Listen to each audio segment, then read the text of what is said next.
तेजस fighter jet programme को और ज्यादा शक्तिशाली बनाने के लिए भारत ने एक ऐसा कदम उठाया है जो न सिर्फ इंडियन एयरफोर्स के भविष्य को बदलेगा बल्कि ग्लोबल डिफेंस जियोपॉलिटिक्स में भी एक बड़े शिफ्ट का संकेत दे रहा है। हिंदुस्तान एरोनॉटिक्स लिमिटेड ने अमेरिका की डिफेंस और एरोस्पेस जायंट जी एरोस्पेस के साथ एक हिस्टोरिक और स्ट्रेटेजिक कॉन्ट्रैक्ट फाइनलाइज किया है। भारत 113 एडवांस्ड जेट इंजन खरीदेगा जो इंडियन एयरफोर्स के इंडिजिनस फाइटर एयरक्राफ्ट तेजस MK-1A में इंस्टॉल किए जाएंगे। ये तेजस MK-1A engine GF404GA entry variant है, एक्सट्रीमली पावरफुल, रिलायबल और प्रूवन इंजन जिसे दुनिया के कई फाइटर एयरक्राफ्ट में इस्तेमाल किया गया है।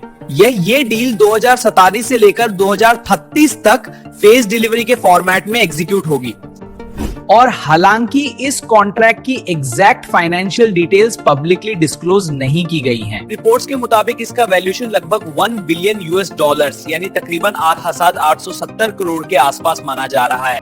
इस डील की सिग्निफिकेंस और बढ़ जाती है जब हम देखते हैं कि अमेरिका ने हाल ही में इंडियन प्रोडक्ट्स पर 50% टैरिफ्स इंपोज कर दिए कि एक तरफ ट्रेड पॉलिसी का प्रेशर और दूसरी तरफ स्ट्रेटेजिक पार्टनरशिप का एक्सपेंशन। ये दोनों चीजें एक साथ चल रही हैं जो दिखाता है कि डिफेंस कोऑपरेशन ट्रेड फ्रिक्शन से भी ज्यादा स्ट्रॉन्ग और स्ट्रेटेजिक होता है।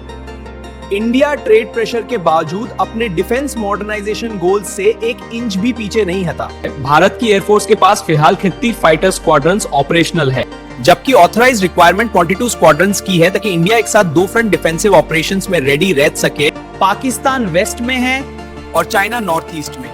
इसी शॉर्टेज को फिल करने के लिए तेजस प्रोग्राम को backbone of future fighter fleet माना जाता है। बसास 370 करोड़ की मेगा डील साइन की थी जिसमें टोटल 97 तेजस MK-1A एयरक्राफ्ट बनाए जाएंगे। अब ये एयरक्राफ्ट और नए जेट इंजन दोनों एक साथ ऑपरेशनल होंगे तो एयरफोर्स की कॉम्बैट कैपेबिलिटी में एक ड्रामेटिक जंप देखने को मिलेगा। ये सिर्फ एयरक्राफ्ट नहीं, भारत की एयर डोमिनेंस का फ्यूचर है। Aircraft indigenous systems, modern avionics, advanced radar, smart weapons और नेटवर्क सेंट्रिक वॉरफेयर कैपेबिलिटीज से लेस है। इसका अपग्रेड वर्जन तेजस MK-2 और फ्यूचर में आने वाला AMMCA advanced medium combat aircraft दोनों ही भारत को नेक्स्ट जनरेशन फाइटर टेक्नोलॉजी के लीग में लाएंगे। इंडिया के बीच ये सौदा एक और वजह से हिस्टोरिक है क्योंकि इससे फ्यूचर में जेट इंजन को प्रोडक्शन और टेक्नोलॉजी ट्रांसफर। भारत का डेकेड्स ओल्ड सपना रहा है कि हम अपना इंडिजिनस जेट इंजन डेवलप करें जिससे हम फॉरेन डिपेंडेंसी को कम कर सकें।